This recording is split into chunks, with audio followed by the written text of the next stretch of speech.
If you or someone you know has diabetes, you may have built up an extra supply of test strips and lancets. That's where we come in. We'll buy the supplies that you don't need and resell them to those in need to prevent waste. Help us make diabetes management more affordable. Visit us at teststripswithaz.com.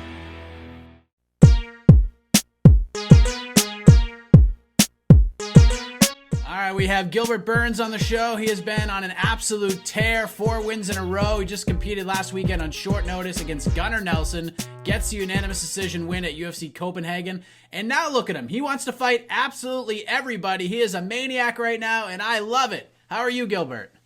I'm good, bro. I'm good. Thank you. It's good to have you here. Congratulations on the big win. How does it feel 4 days later? You go into Copenhagen on short notice. You beat a perennial top 15 guy in Gunnar Nelson. How does it all feel 4 days later? I feel great. You still gotta. That's the hardest part a little bit. Denmark, we have like 6 hours different, 5 to 6 hours. So I just got back home. We're still having a hard time with the sleep. It's just been like so much. But yeah, overall, about the results, about the fight, I'm feeling great. How long was the flight to and from Copenhagen for you? That was the hardest part to take the fight because I know it's short notice, but no problem. But I'm like I said, I like the sport. I'm always training. But the 2 short notice that I took was all the way in Uruguay, so that was a long flight, 9-10 hours. And to Copenhagen too was 9 to 10 hours again. An international flight on a short notice, I think it was the toughest one. And the time difference, if I'm not wrong, was 6 hours difference. So I adapt very hard, very very easily when I get on Denmark. But when I came back, I'm having a hard time this week. It's been hard. What do you do on a flight for that amount of time? I think the most I've ever been on a plane for is like 4.5, maybe 5 hours. But 9-10 hours, that's a long time. What do you do for that amount of time? First of all, I try to sleep. I try to get melatonin. I get a high dose up, and I think I was able to sleep just for like 4 hours, and then I had I have a lot of little games for my kids on the iPad. I was on the iPad with a couple games. I watch couple movies. I watch couple TV shows and never get here. When I was done watching and playing, it's still like 2 more hours, and I tried to sleep again. I couldn't. So, you know how that goes. But I made it. Finally made it here, and But I had nothing to complain. It's just part of the job, and I think we did a great job over there with the team, and I'm happy. I just need 1 week to 10 days just to recharge, recover, rest my body. I can feel that my body's kind of like asking for like at least a week or 2 of resting. Then I'll be ready to jump back in training. That was your 20th pro fight, not to mention all the other combat experience that you have. And you've had short camps, you've had long camps. Do you like just kind of staying active and just staying in camp consistently as much as possible at this point? Or do you like to sort of smell the roses, enjoy the fruits of your labor for a little bit, and then, a regular 8 to 10 week training camp? Like, do you prefer one over the other? I have no preferences on that. The thing that I'm a hard worker. I like to outwork people. That's how I'm gonna leave my mark. And the thing is, I like to make a base. I like to work on my fundamentals. I need a small little time to work in that. So my fundamentals right now is my conditioning. I need to get strong. So I need a little plan with my conditioning coach and my trainers. So I want to go back after the 1 week or 2 weeks rest. I'm going to go back lifting a little bit, getting stronger again. Just to make sure my body's, I don't need to be a bodybuilder, but I need my body to be strong to make sure I can train and don't get injuries. So I have my coach from the IHP, the Institute of Human Performance. They do a great job with me. We do a lot of tests. I come back. I know they're gonna have a lot of little things to get better. So I'm gonna go back, get stronger. On that meantime, I don't spar so much. I don't do ton of sparring, but I do a little separate things that I think I need to get better at my game. That's I do boxing, I do kickboxing, I do jiu-jitsu, and I do wrestling. But the way I like to do it, I don't like to do so much mix at that, how do I call it? I can call it base or I can call it pre-camp. Before getting to a camp, I need to improve my individual's martial arts. So I need to improve my jiu-jitsu, get better, a lot of fundamentals, a lot of basics, make sure the basics are strong, trying to improve from that. And as soon as I get that base strong for a month or 2 months, I'm ready to jump on any type of camp, 2 weeks, 3 weeks, 4 weeks. But my fundamentals need to get stronger, need to get good. As soon as my fundamentals get good, I don't care. If I saw another opportunity, I'll jump. I'll talk to my coach. They want me to take a little time right now, work a lot on my fundamentals. I kind of agree. I listen to them a lot. Even sometimes I don't want to listen, but I do listen. So I'm going to work a lot on my base, on fundamentals, and let's see. But I just want to make that little base, that little pre-camp very strong. As soon as I made it that, I don't care. I can come any type of weeks, I'll take a fight. Line them up, right? Just line them up. For sure. Anyone. And I'm being serious. And people are like, yo, I just saw the opportunity to fight a middleweight. I fight him. I'm not going to be even putting so much energy on that, because I think eventually people will see that I will fight any type of weight, but I'm not going to put a lot of energy on that. But I think people soon will see that I'm not kidding when I ask for the fights. I really mean that I want to take those fights. Oh, I believe you. Because nobody's safe right now. What did your team think about you jumping on social media the day after you just fought Gunnar Nelson to say, you know what? Not only do I want to come back, but I want to jump up to middleweight and fight in 2 weeks in Boston. Like, what did they say to you after that?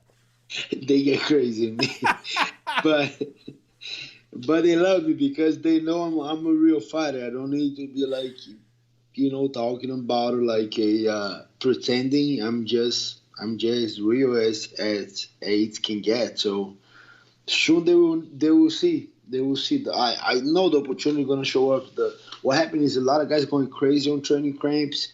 So much people. All the training camps are busy. Accidents happen, and guess what? I'm working hard just to take those opportunities, because I know the opportunity will show up, like did a couple times, and I was able to take.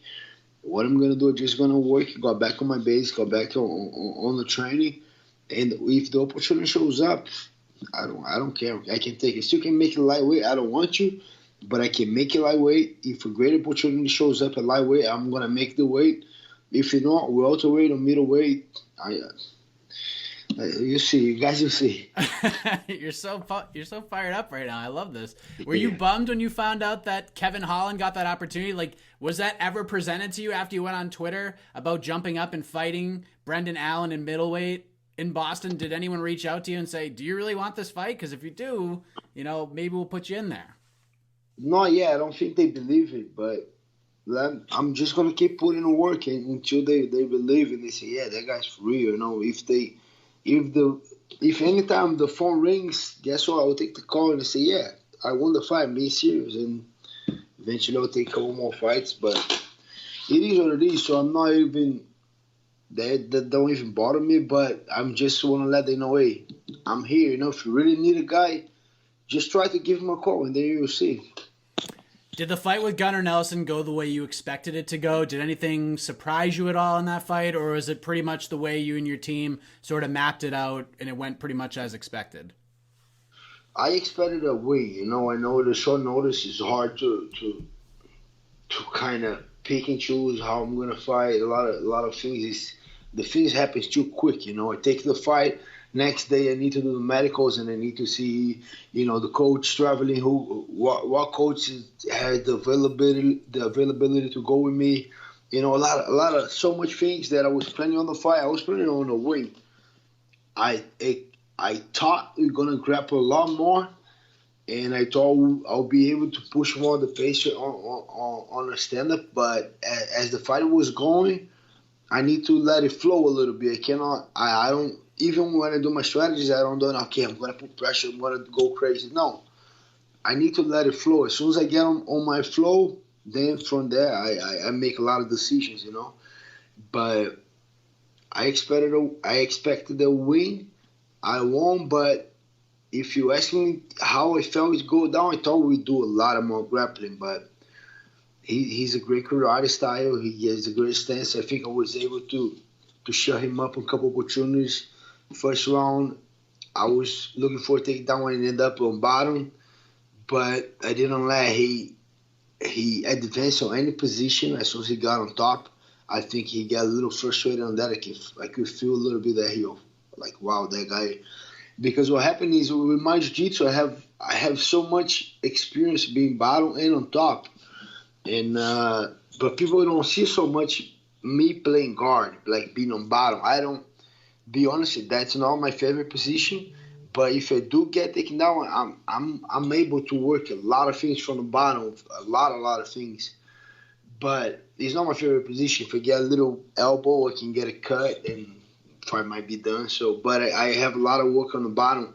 So as soon as I end up on bottom, I didn't let him advance position, and I kind of felt that he got a little frustrated. And I think every single round I was kind of stealing something from him. You know, like first round, I still his advance on top. I think he got that round, he won that round, but mentally he didn't get comfortable, even if he gets on top of me. Second round, I give that judo throw. I think he was frustrated with that takedown, like, man, like the guy took me down. And after that, I still got a flying knee. Almost was able to get an anaconda choke and end up on top, did a little damage. We won the second round. We were going to the third. And on the third round, too, I think that was when I got him more frustrated, when he put me against the cage and he couldn't score a takedown. And when we changed a lot of position, when I changed position, that I put him against the cage, I was able to score. So I think there was a little round by round, I was able to mentally break him on the little aspects of his own game. You know, on the distance, I remember clear that on the end of the first round, he came, I hit him with the left hook, and I missed the right hook. But I can say I remember I missed for a little bit. And we as a fighter, when the guy missed for a little bit, we feel that big wind coming like.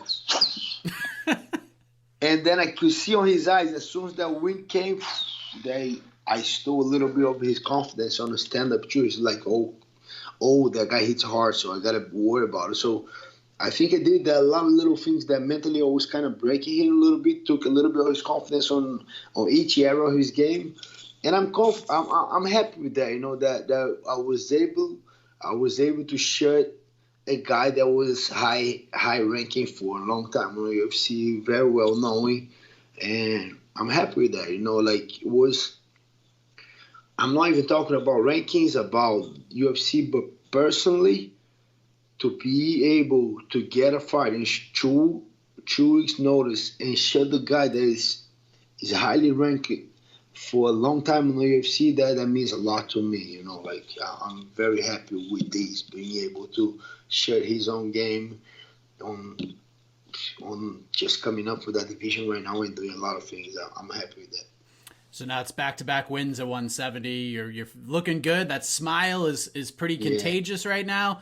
You said that, you know, welterweight, middleweight, that's pretty much your bread and butter right now. But if the right opportunity comes, you would take a look at 155. So I must ask you, if you're so happy at 170, it's going to have to be a really good opportunity at 55 at this point. Is that accurate? Yes. Yeah, it's got to be a very good opportunity. A ton of guys that I want to fight at 155, like at 172. I have a list, you know, with a lot of names that I still gotta fight before retiring. You know, a lot of guys that I want to make a fight, but I think 170 is my home right now. You know, like you said, if a good opportunity shows up, for sure I'll make the sacrifice and I'll make the weight. But as of right now, I want to keep it at 170. Ideal situation for you. Who do you fight next and when? Like, something tells me you don't have one particular idea in mind. You'll just take whatever at this point, but I know you want the biggest fight you could possibly get, and it makes all the sense in the world. But when and who makes the most sense to you right now? When I don't know when. Maybe November, December will be a great date. And I think a top guy in the rankings, the first name that comes on my mind right now is Neil Magny. I think it would be a perfect matchup for me. And I really see myself on the domination. But like you said, I'll be ready. When the opportunity shows up, I will take it. I will embrace. But ideal, if I could, I know I can't. But if I could, would be Neil Magny somewhere near November, December. I was just gonna ask you, if the UFC called you right now and said, Gilbert, I got two options for you. You can pick either one you want. I'll give you Neil Magny or Alex Hernandez, because there's some sort of issue between you and Alex Hernandez. I can't put my finger on it. Which fight are you picking? I think right now I'll take Neil Magny, but Hernandez for sure is the guy that I want to fight. I think I have all the tools to shut him up, to finish him, and I don't know. I think I don't. To be honest, the fight was offered to Hernandez a couple times, and then he always declined it. So that's one thing that, like, man, the guy want to be like a fighter, and the fight's offered. You just come.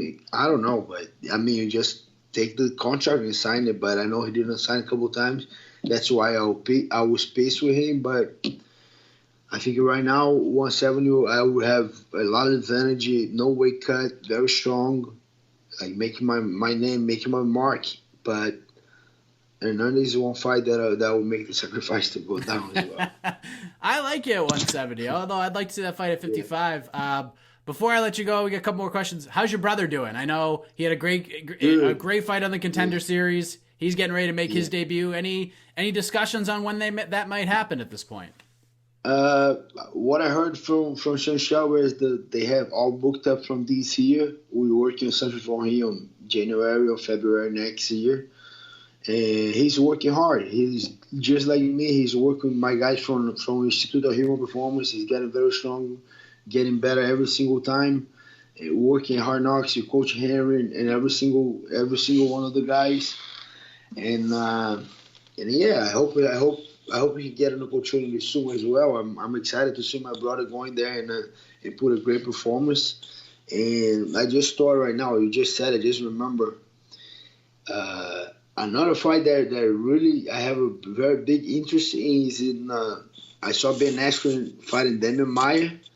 The winner, I would love to face the winner. They might be too close to the top 5, but if not, there will be a dream match right there. Ben Askren or Demian Maia, that's one fight. I'll be there. I'll be coaching Michael Corner and Michael Johnson over there. That's another one that something happened during the fight week. I'll be there ready to jump on opportunity, If not, I would like to face the winner or even the loser. I like both fighters, and I would like to test myself against them. If once your brother's debut is booked, is that a card you'd like to fight on? Because I know some brothers are like, yeah, let's fight on the same card, and some are like, nah, I don't like fighting on the same card as my brother. What's that like? Have you guys had that discussion? What would that be like for you guys? I think that would be nice. I don't mind. I might do like the last time in Uruguay. I don't know if you guys realized that, but I fought. And right after I went to the locker room, I helped Vicente Lucas out on his warm up, and I cornered him again in Uruguay. With my brother, it would be no difference, He might fight early. I might go there, corner my brother, back it up, go to the corner, start warming up, and go to my fight. I'll be there to support him anyway if I'm fighting or not. But for me, it would be nice just for my parents, make sure my mom and my dad have a heart attack in Brazil watching both of their sons fighting. But for me, yeah, it would be nice for my brother just to fight with him. But for me, it is what it is.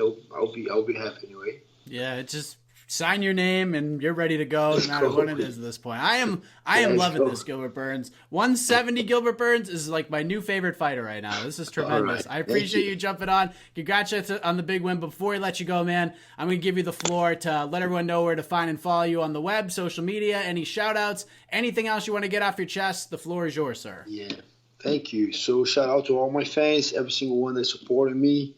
On Twitter. Twitter is very easy. It's my name, first name, and my nickname, Durinho, Gilbert Durinho. Instagram, Gilbert_Burns, very easy. And shout out to my sponsors, Tatami, Love Hemp, Neuroptimax, every single guy that got my back here in Florida, my team, Hard Knocks, Harry, my conditioning coach, the Institute of Human Performance, IAGP here in Boca Raton. And that's it, bro. Thanks for your time, too. Appreciate it. Be here on your show, and hope to come back real soon. Oh, definitely. We might have to do this every week at this point. Let's go. I'm loving life right now. Thank you, sir. Congratulations on the win again. Thank you for the time. Thank you, brother.